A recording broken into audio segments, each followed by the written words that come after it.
Welcome to the State of Affairs in partnership with Serbian Radio Chicago. We are having conversations that matter.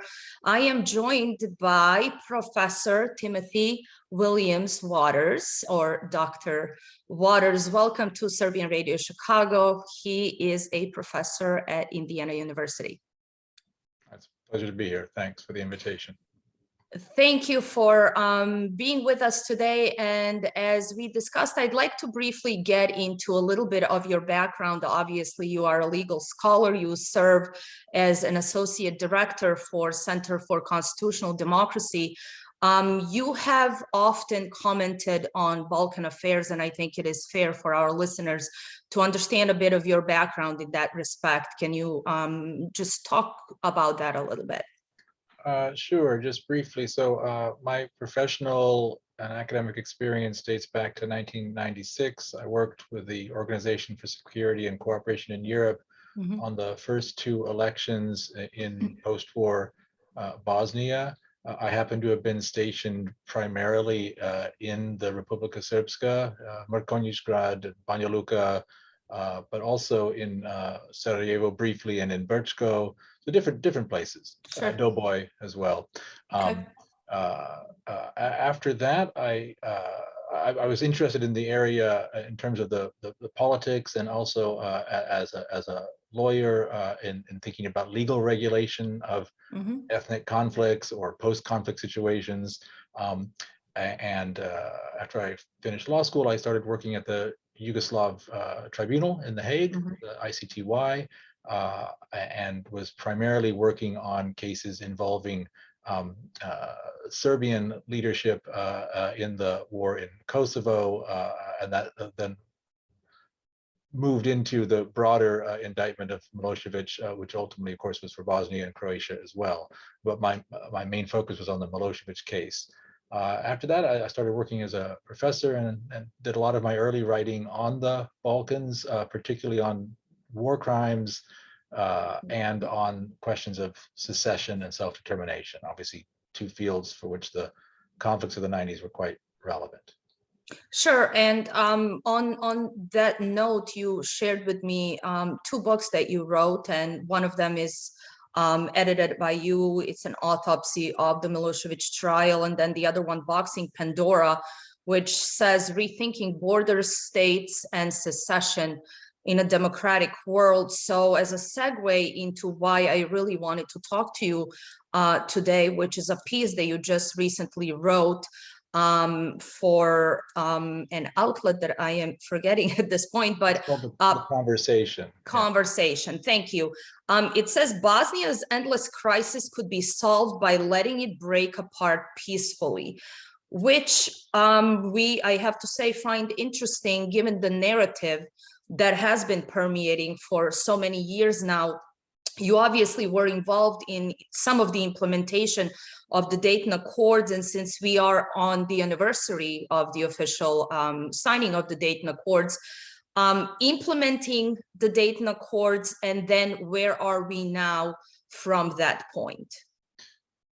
Yeah, so certainly the view that I expressed in this recent piece, it feels to me a bit like a rut. I've made the same argument or similar many times, but as I see it, I'm in a rut partly in response to the rut in which American and European policy has found itself.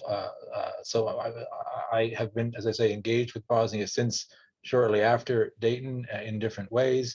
And it seems to me that almost everyone agrees that the Dayton structure is dysfunctional. The view I have that is somewhat different, I think, from the mainstream of analysis and policy, certainly outside of that, is that the dysfunction is not principally a problem of the design of Dayton, but the field of operations in which Dayton is being applied. That is to say, as the way I framed it in this article, is that the problem is, in a sense, the political demographics and constituency of Bosnia, which makes it hard to imagine a functional government. And as I say, and I think this is the hardly controversial part of my view, Dayton is dysfunctional by design. Sure. It is not as if it was ever intended to produce a highly functioning, rights-respecting, efficient, democratic system. Quite the contrary, it was designed to ensure three different warring factions some minimum of existential security inside a common state. Now that was already a compromise because at least two of those groups would have been happier outside of a common state. But the compromise for their rejoining it, in effect, leaving aside its legal continuity, rejoining it in political practice, was to create a state so decentralized as to not really function.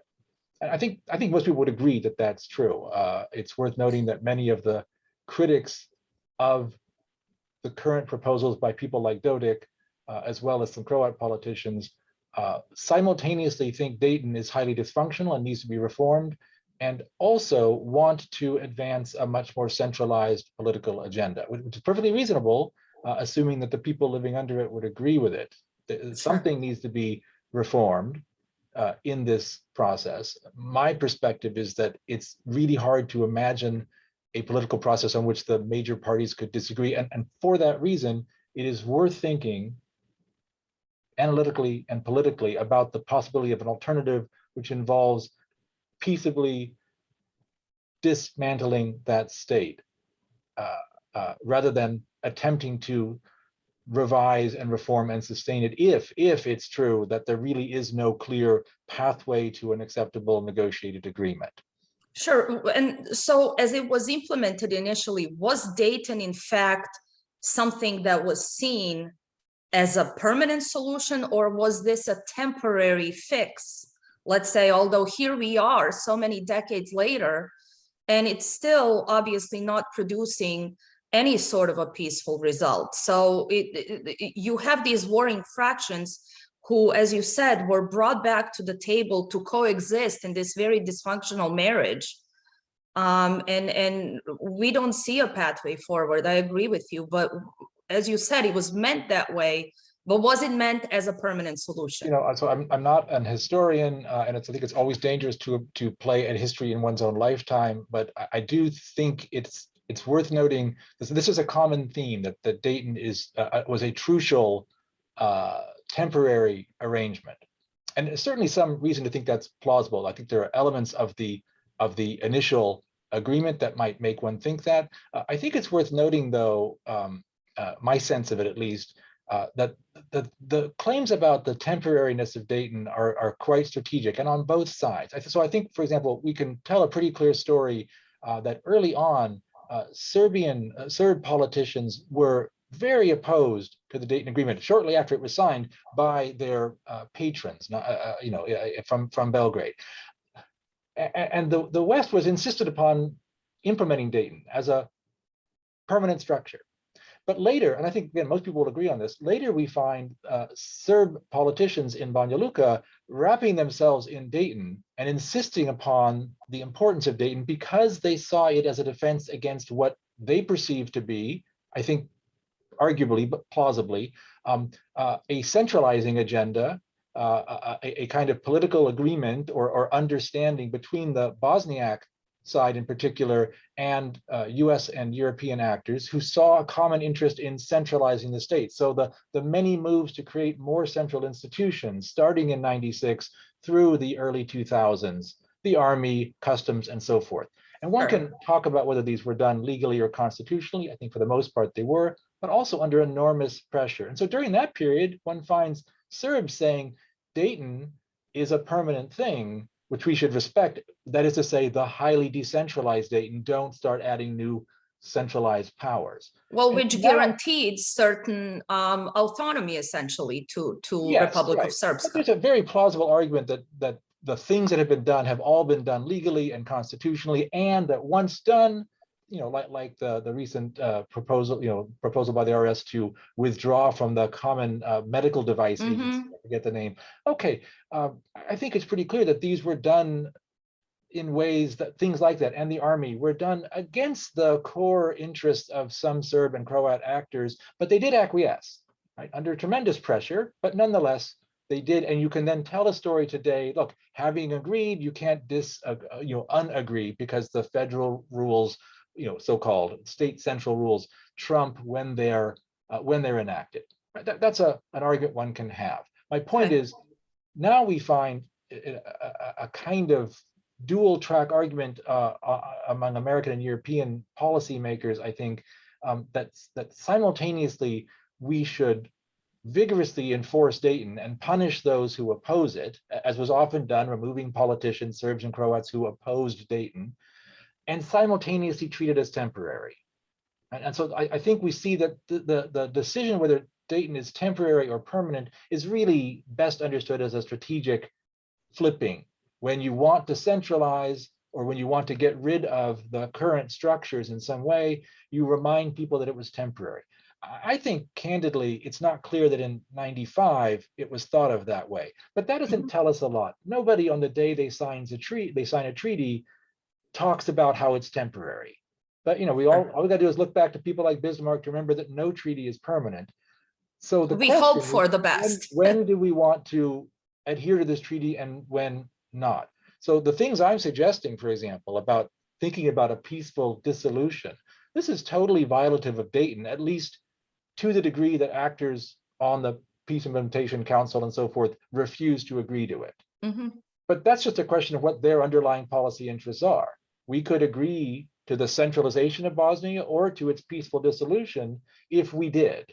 And so I'm not interested so much in whether Dayton is permanent or not. It's clearly dysfunctional. Everyone agrees it Sure. should be altered, and that no one can agree on what that alteration ought to look like. To me, as I say, that's actually a point of data as to why we should be thinking about alternatives across the spectrum, because if there's no solution, then things like secession start to make more sense on a theory that and this will be familiar to anyone studying Yugoslavia, what's called state dissolution. If the state ceases to function.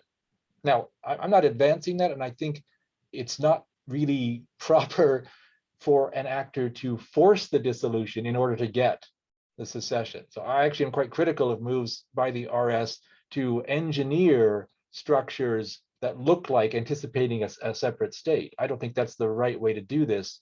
And certainly it's not contributing to stability. But so what would be contributing, knowing the history, obviously, and coming out of that level of bloodshed? In the same breath, you do hear from Bosnian Muslim side that half of the state is genocidal, but in that same breath, they wish to centralize it and have it under control, essentially, with half of the population being labeled as such. So knowing that everybody thinks that this would be leading to yet another conflict, suggesting that it could possibly be peaceful, how do we forge that pathway? And what would be steps towards that? Because as you mentioned, obviously two of the sides could potentially even agree. So either Bosnia and Herzegovina can function as a state where all three sides are treated completely equally, or obviously doesn't function. Yeah, no, that's a very difficult question. And just to preface the start, if I understood the framing of your question, I don't see the views of the Bosniaks as being inconsistent, in the sense that the critique of the RS as a product of genocide and the desire to centralize the state are whether one agrees or not, are consistent, because the intuition is we ought to be rid of the fruits of the genocide, which is to say the RS, and we would do that by re-centralizing the state. It's true they would then be living in closer communion with people whom they considered the architects of genocide, but I think that to take that view charitably, that would require forgiving, acknowledging, and moving on, but not allowing any of that, the consequences of that genocide. I've written elsewhere about this. I'm happy to send it to you later.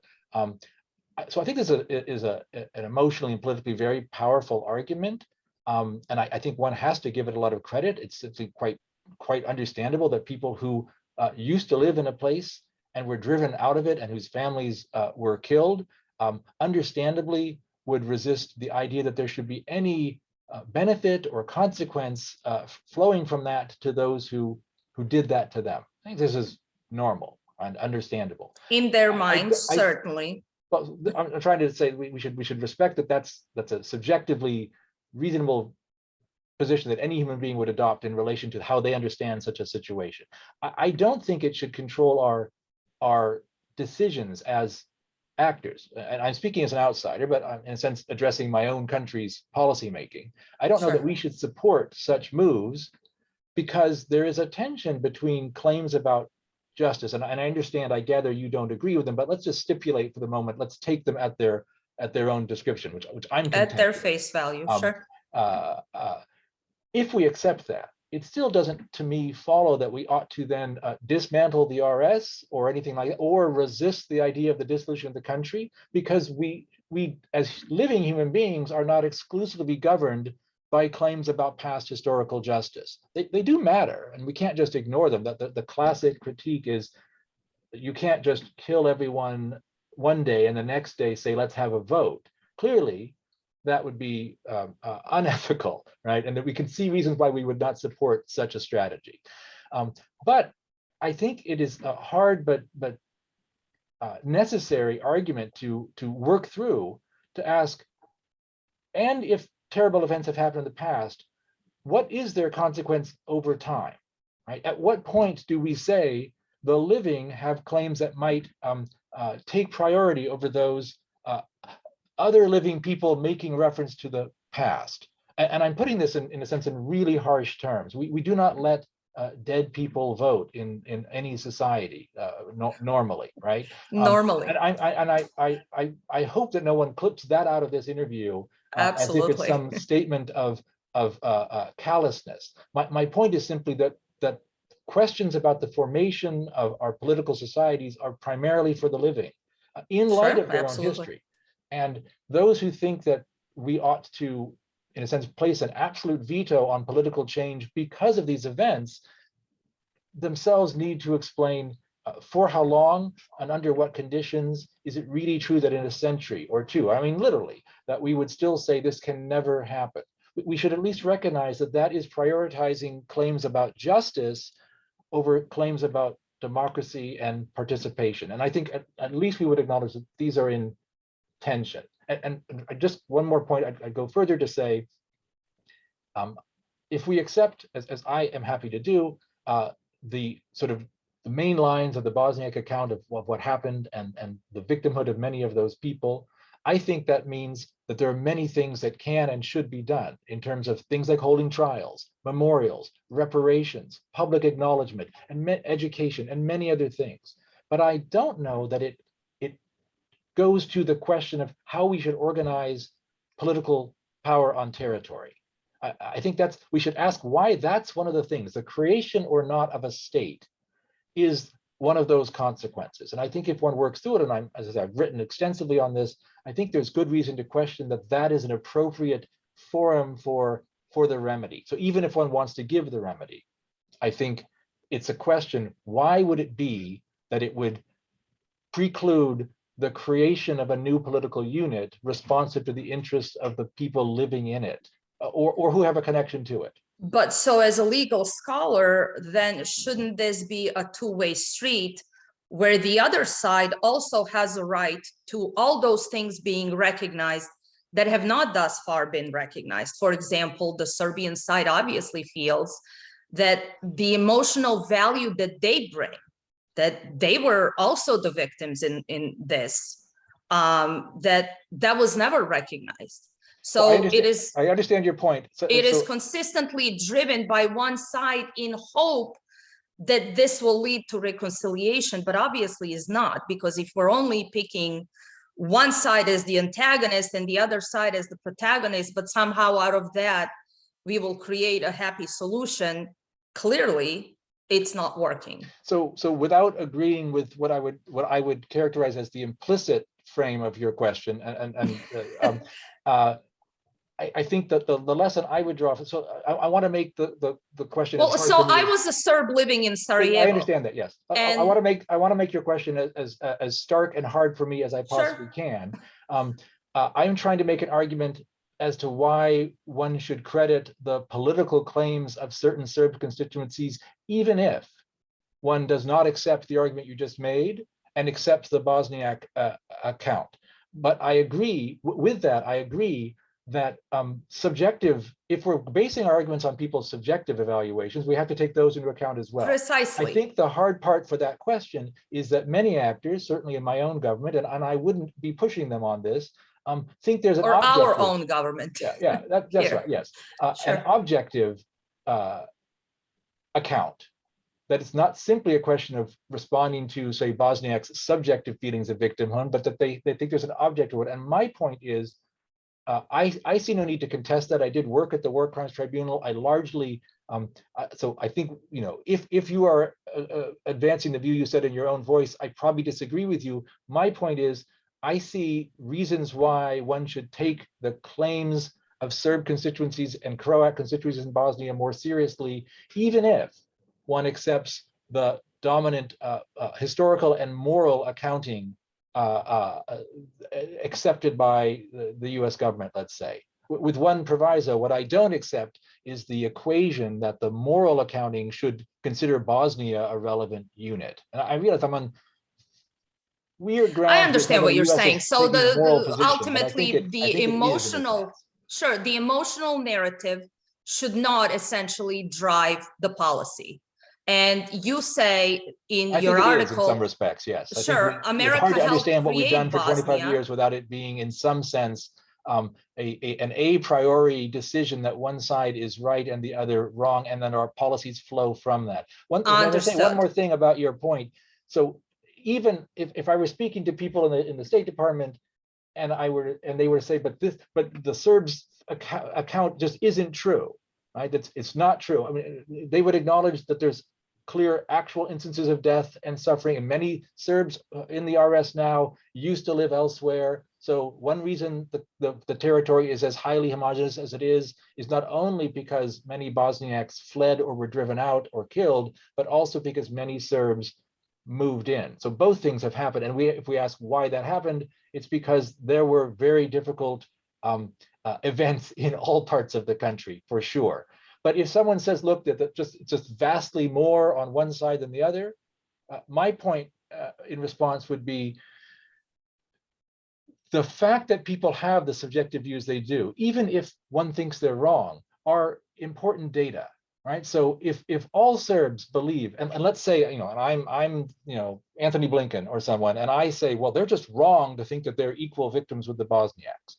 Okay, Mr. Blinken may think that, but he should note as well that all those Serbs do mistakenly believe that, right? And that, in other words, that's their subjective view, and that is data for why this country is unlikely to function well. If half your population, between the Serbs and the Croats, let's say, and there are always people who do not fit. I'm speaking in very broad categories, of course. But sure. Broadly speaking, if half your population has a fundamentally different view about history, identity, morality, such that they cannot agree on basic questions like who was the victim and who the perpetrator, that alone might be a reason to question the wisdom of attempting a project that is premised upon deep reconciliation. So that was how I would account for the claims of victimhood, not to decide which one is true, but to note that they are so radically different that it is that unlikely, the reality of, sure.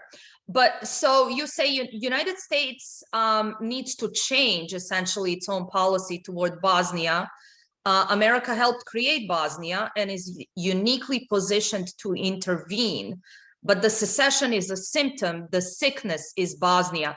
So it's a very provocative line, and it is. I would want to qualify it. And I would love to unpack it. So what does it mean that America would be positioned to intervene? What would this intervention essentially mean? So, and this goes back to your earlier question of what possible resolutions of the Dayton dilemma might there be. And I think the reason I address it is not only that I happen to be an American, I address it, in a sense, to the U.S. is I think the U.S. has been an essential, in many respects, the essential actor in creating the situation that we have. The war is the Bosnians' own for the most part. This was a function of the dysfunctions of late Yugoslavia, I think. But there's no doubt that once Once Yugoslavs in their unwisdom destroyed their own country, many outside actors took a In great the infinite wisdom. a great deal of interest in and involvement in it, and shaped that conflict and its outcome. And we don't get to Dayton and the present structure of Bosnia without massive sustained US intervention. Absolutely. And the current narrative, and here I think those who fundamentally disagree with me might agree with this narrow part. The current dominant narrative is that for the last 15 years or so, the US and the EU have taken their hands off the steering wheel of controlling Bosnia, and we see crises develop. I think everyone agrees with that. That is to say that there's a period of intense involvement and pressure through the High Representative, through the US and European institutions and acting directly to get more centralization, to force a kind of set of outcomes that were centralizing and reconciling. And then from about 15 years ago, stepping away from that. Now, here's where we would differ, my interlocutors and I. I think most of them see that period of drift as, you see, we let it go and look at the bad things beginning to happen. We need to reassert control. I read it somewhat differently, that having taken our hands off the steering wheel, we have a better sense of where people there, at least their elites, would like to drive the car, as it were. So the drift is a better indication of the actual interests of those people able to secure electoral majorities in Bosnia. Right? So in other words, drift is information. Right? The fact that people like Dodik have repeatedly raised what we interpret as secession crises isn't just a problem. That's what I mean by saying the secession is a symptom. It's an indication of the dysfunction of this political unit. So when I say, and I admit it's a provocative one, that the sickness is Bosnia, I'm not saying something primordial about Bosnia as a place or the people in it. I'm just describing that the relationship of this political system to that space with the people living in it is unlikely to produce a sensible outcome. And this, to refer to my own broader research, the book I wrote on secession, part of its large theme is that we need to take seriously the idea of human identity and difference as not being only invalid, but as an explanatory mechanism for why certain kinds of societies work. And I want to stress here, I have two audiences. Those who are suspicious of the idea that identity and difference should be accounted for in our politics. Those are the people who sort of think in cosmopolitan terms that each state should just be a state for all its people without asking hard questions about identity. But I'm equally addressing it to those people who are a little too quick to go down the path of primordialism and say, identity means that those people are different and lower. I have no truck with that. I'm trying to find a space where we can talk meaningfully about why and what differences matter in organizing politics. Without going in the direction of people who engage in racism and discrimination. Sure, absolutely, but that's a conversation also to have within our own country, whether we are focusing more on the national identity, whatever that may mean. Right, which is why in part I wrote the book not about the Balkans, but about the question of state formation and secession. Yes, and I'm very interested in that. So if we talk about self-determination, the right essentially to, based on a common identity, whatever those identity marks are, based on that, do we have, or do people have a right to self-determine? Because from the perspective of our own foreign policy, it applies someplace, but then it doesn't apply some other place. So should we have some consistency there and talk about that? Essentially, everybody should have a right to self-determine, but that sometimes may even affect our own country. Let's say Texas may decide to self-determine at some point. So should Kosovo have a right, or Kosovar Albanians have a right to self-determine, but then the Serbs in SRPSKA, which is often a point that is being brought up, or even if we look at the point of Crimea, is there consistency there? So excellent questions. All I was laughing because the lawyer in me, who the part of me that is by inclination and training wishes to observe what the law is, the answer is not many of those cases. So there's no doubt, as a formal matter, if you look at just how the law is structured today, it's what my book is about, critiquing this idea. Everyone has the right to self-determination, pretty much, somewhere. The problem is, or the feature of the system is, that your right to self-determination is, in a sense, a function of the unit you already live in. So if we look back to, most people think of self-determination, they think of Woodrow Wilson, right? And in that model, which had many problems, but at least it had this interesting sort of generative feature that it said, find me some basis for political community. Mm-hmm. Usually it was ethnicity or language, or race. So things that I would consider problematic. But some reason why this group of people thinks that they are a political community, and that should be a basis for forming a state, for drawing the lines around them metaphorically and literally. We see Polish people in this area, that's where Poland ought to be. Okay, that was the model. Our current model is nothing like that. Right? It has the same name, but it was completely transformed after World War II and became, partly in the service of decolonization, an idea that says everyone has the right to govern themselves, and in the units that already exist. So if you have a state, or if you have a colony, we'll make it a state, and that's the expression of your right to self-determination. So you and I have it as Americans in the United States. Sure. Bad luck to Texas, though, right? Not as such, right? Not subunits, not ethnic groups. And there's many good things to say about that, because anyone who's thought about the Wilsonian model can see the real problems and dangers if we start to say political power shall be based on your race or ethnicity. This is a tremendously problematic thing. And so there are good reasons to say the units we've got, we're going to keep them for stability. Okay, but it also produces its own problems, and all the questions you asked, all of those examples are embedded in that.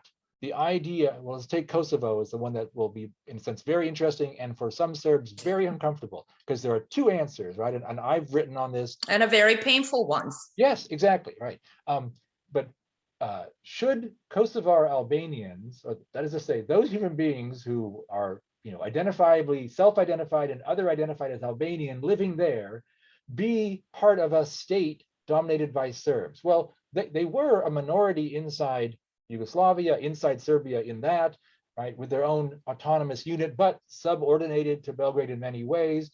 And my argument would be, it's implicit in the question you're asking, there's good reason to think that we shouldn't decide that question just based on the fact that they happen to be inside the borders of Serbia. Now, I know many Serbs make a different argument, which is about history, the hearth, right, the monasteries, the center of Serbian historical culture. Absolutely. If you look, and these are sensible arguments, and I reject all of them. Just as I said earlier, that why do you reject them? So we get talked to earlier about the RS, right? And remember, I said there, we probably shouldn't, in the long run at least, subordinate democratic desires to historical claims of justice. In that case, we're talking about things like Srebrenica, right? Okay. But then we can also talk about Jasenovac, and we can also talk about so right. many different historical. My argument in the book is that there is no end to that, and no absolutely. agreement. And this is where does it stop? This is why what I propose is that we should think about this idea, a very valuable idea, that people ought to have a substantive claim on how their government is created, what their units are, but not based on claims about history, rather on present day democratic expressions, like the bare desire that people living in this place would like to organize themselves differently. Now, it still requires complexity, and how do you draw the lines? But my intuition is people have a relationship to the place they're from, which is why, by the way, back on our other example, those Bosniaks who used to live, west of Banja Luka, one could understand why they would be upset at the thought of losing political relationship to that space, whether one agrees or not. But they have a human relationship to but so place. did the Serbs lose the relationship to Sarajevo and to so many other towns within. I agree, and I was simply giving an example that is a difficult one to accept for some Serbs, but it's equally true. And let's return to Kosovo. My point is that they are parallel in ways that are helpful, but not always the way people think about them. If Serbs or Serbia has a claim to rule Kosovo, I say it should be because of something other than the fact that in the Middle Ages, this was the hearth of Serbian culture. We shouldn't dismiss that. We should accommodate that in some way.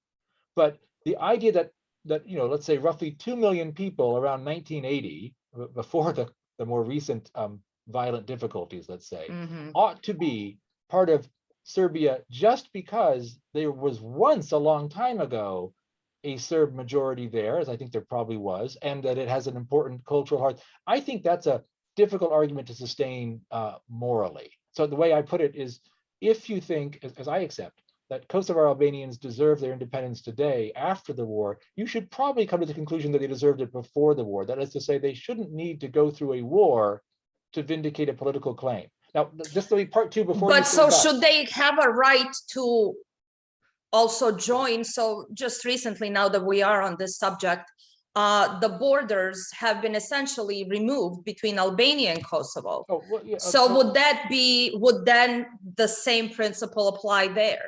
I have no concern about that. So both from a formal legal point of view, there's if you're a state, I know Serbia doesn't recognize that, but others do. If you're a state, you're free to join with other states. So the US and Canada could merge, next year if they both desired to in some way. International law just doesn't have any problem with that. So if Kosovo is a state and it wants to merge with Albania, I don't have any conceptual problem with that. But I want to return to one more point, because I realize. So can the SRPSKA then have the same claim and want to merge with Serbia? My point is the reasons that the answers might differ if they. So I'm content to, as you know, to say that RS should probably be able to exit in some way. So I clearly see the parallels. But there's one other thing to remember, because I sense from your response, and I just could guess that maybe you don't like my answer about Kosovo, but there is a part two which is important. No, but I understand it. Yeah, I completely follow where this reality is, whether we agree or not. From my argument, I think, as well, and I've written on this as well.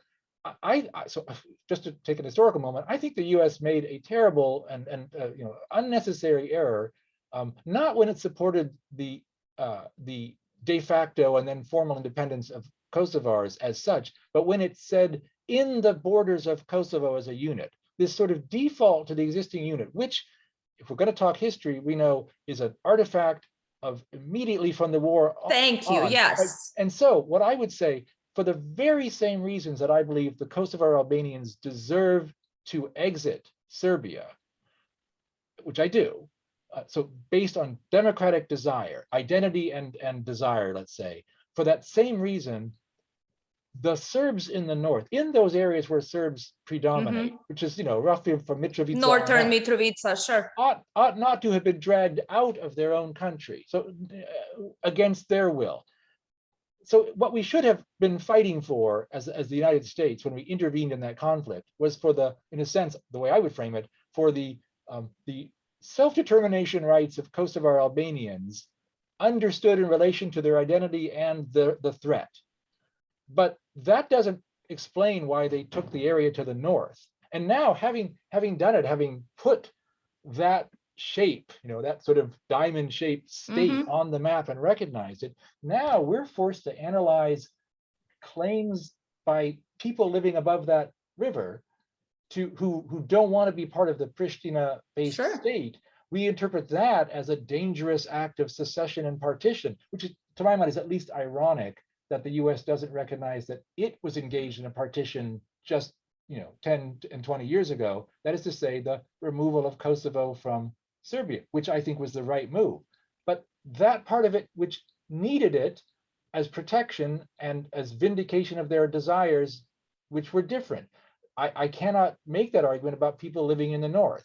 And of course, there's always the problem of minorities, embedded populations, but that's where we just have to say, look, we make the best lines we can. It's worth noting, it's often an objection to my arguments that, well, what about the minorities who are dragged out? But that's what we're doing now, right? When the US supported the partition of Serbia in '99 and again a decade later.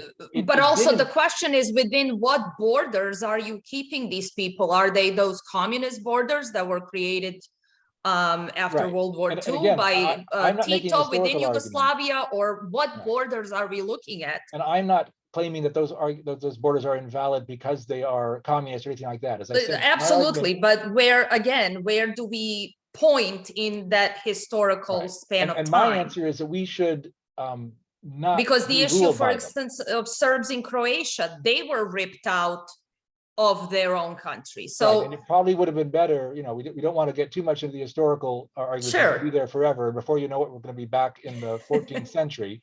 But that is the problem with it's the often Balkans. happens. You consistently keep going back. But what I love about some of the pragmatism that you suggest.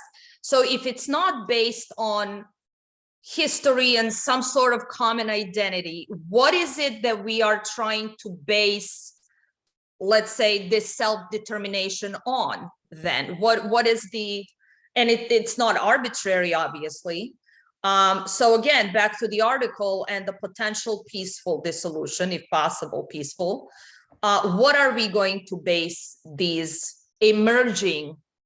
And I'm not going to claim, but just I feel that in the Balkans you will have new redrawing of the borders. I think that is obvious. But what are they going to be based on? So let me think about maybe two parts of a response, and one is sort of the theory, and the other is something practical, because you asked about what we can do. But the first one, I would want to say something about the theory, because it is in fact my idea is based on common identity. It's Okay. just it's a subjective sort of self-described one. It's not based on saying, well, we think you're Polish or something like that. Rather, it's people expressing a desire for political unity in a place, right? So should we then, as Americans, participate in it? Are we the ones who are then the final arbiter of it, or should we? Well, let's leave that for the practical part. That in fact, this is not going to happen. You know, nothing's going to happen unless the U.S. And Europe, but particularly the U.S., support or at least acquiesce. Agree to it. If we're thinking about sort of more ideal theory justifications for why we would want to, who would we want to think of as the people who ought to make a state, I don't want to look to their history or their objective identity. I want to get away from all of that, because I think those things are so contested and irreducibly contested that no one can ever say. But what we could say is, the people live in or have a relationship to a physical place.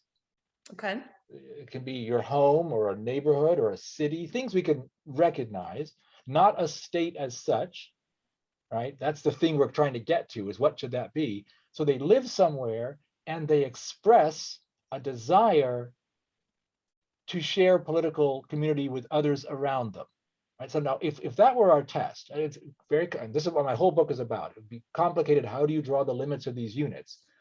But if we thought from those terms to start with, it would be pretty clear that large territories within the thing that now exists, that's the state of Bosnia, are composed of people currently living there who do not desire to live together, political union with other parts of that state. And so we can get to that without even interrogating why that is. For some people, they want to know why, and I could accept that in extreme cases. Well, at least we don't want to accept people making new states for terrible purposes, like so that they can oppress their neighbors or something like that. But just as a starting point, we could observe that, and we could, any of us familiar with Bosnia could draw the map of the places where overwhelming majorities or decisive majorities would say, I'd prefer an independent unit or something else, or higher levels of autonomy, you know, for some Croats, let's say, probably. Okay, and that's all there is. So in my model, you do this through like a referendum, because you need to get the data. How do you know? But the key is, that's all you're asking. Do you live somewhere, sort of pre-politically, not defined as a unit, not Texas, but where you are, and do you want to be in political community with people over there? In what we would call California, let's say, right? So it wouldn't be Texas as such, but the people living in that area that might make a claim, right? That's my sort of ideal conception. Let's just jump to the other part, because I'm not suggesting this would actually happen. You said optimistically that the borders might change in Bosnia. I mean, maybe, but the not just in Bosnia, in the Balkans in general. Obviously, we've touched upon so many frozen conflicts, let's still call them, that what is the future? Is it, can we anticipate 5, 10, 50 years from now, That's but the is problem it? with frozen conflicts, is that they are frozen, and the incentives to keep them that way instead of heating them up are such that we have good examples that they can last for many decades, right? Mhm. Cyprus, right? The post-Soviet ones are Sure. getting pretty gray and long in the tooth these days, you know. So we should acknowledge the possibility that something like dysfunctional Dayton Bosnia could just exist for decades, right? And At it any given has point, been. that may be the US and other actors may, in a sense, coalesce around a policy that says, we would like a more functional and more centralized state, because that's their vision of what would be functional. We are unwilling to impose it because we think that would be destabilizing, because it's so against the interests of Serbs and Croats. But we're not willing to let anything else happen either. And so we might just persist in this kind of lame position for a very long time. My whole argument is that maybe we should think creatively about ways to do something else, since we don't seem to have any models for a negotiated agreement among these three parties and the outside parties that involve themselves. Well, So, so it seems like we've been doing the same thing over and over again and expecting a different result. it does So feel I that way to me, agree. yes. Yes, it would But as a appear note of so. realism, I wrote it, what is in effect an op-ed, you know. If I had an extra 100 Well, words, but it I might struck add, my curiosity. oh, So, well, you know, and that's the point. The point is to stimulate conversation, and hopefully someday within, circles of political power, because I think my intuition is this model, this dysfunctional governance logjam, as it were, isn't mhm, going to be broken unless one of the actors defects from the current policy model. And narrative. I Sure. think there's basically, zero chance of the US doing that. But what else could I do besides say, I think that would be the way to do this. I perceive a logjam. I perceive a situation in which the policy is completely stuck. And I think it's because we are looking at this the wrong way. Mhm. That's my job to suggest, might there be another way to look at this? As a Well, practical so matter, I do want to stress, I think, taking my idea seriously would be tremendously destabilizing. And that for many actors is reason enough not to do it. mhm. It would probably lead to the outbreak of violence. One reason I wrote the piece is the kinds of reactions that were being made to Dodik's most recent sally remind us that the current model, in a sense, is drifting towards violence potentially. I don't think it's likely to happen, But it but could. Yes, yeah, exactly. So if the current model could potentially, and this is just, again, presupposing some things, obviously we don't have answers to it, but a long-term peace to be achieved in the Balkans, wouldn't it be, just simply looking at it, wouldn't it be easier to afford those who seek to in some way self-determine and go where they feel they need to go, versus keep, again, doing what is completely dysfunctional? yeah. So, and as I say, I've written extensive pieces. Some of them It's like simple and it's very a complicated. decade old now, although they probably would still, so their examples are out of date, but the basic line of argument, sadly, would still be highly relevant, in which I argue not just about questions about morality, but I think there's good reason to believe that if what you care about is stability and functionality, we could get to that if we re-engineered the Bosnian state. So in other words, the main concern, so think about things like EU accession, right? And the big stumbling block is that this state is so dysfunctional. I mean, with whom would they interact? How can they get, the acquis Absolutely. through? And all that's true, but that's And also, not even to bring up Europeans' own problems, right? okay, yeah, European Union is somewhat dysfunctional itself.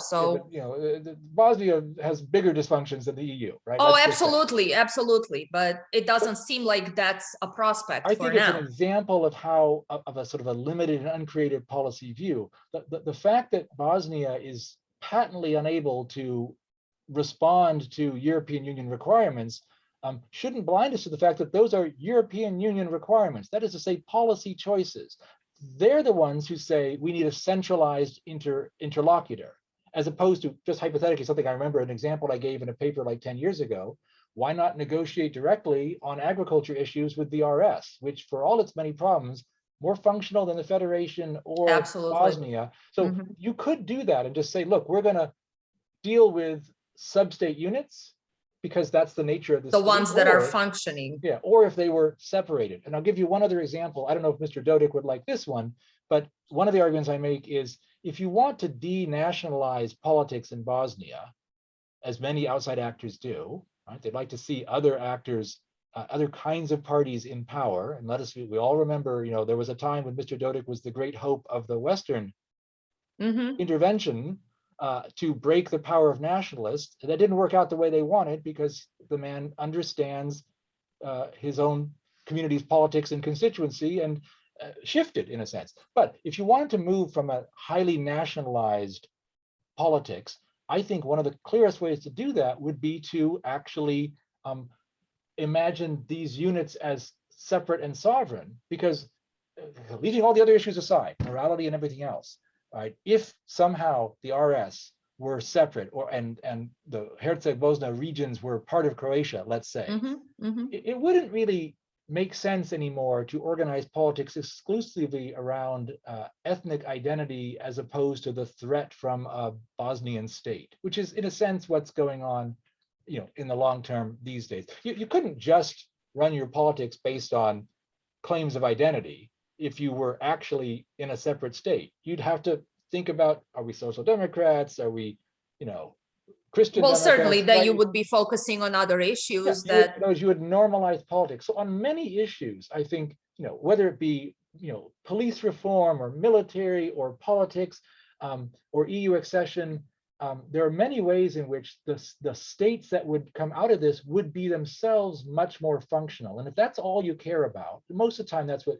EU and American policymakers talk about, is stability and functionality. ultimately that is what we hear from them. Sure. And my argument is that in a sort of ironic way, they seem to not be noticing that it's their own insistence on a centralizing Bosnian state that is making dysfunctionality greater, because rightly or wrongly, it's just back to our idea of subjective views.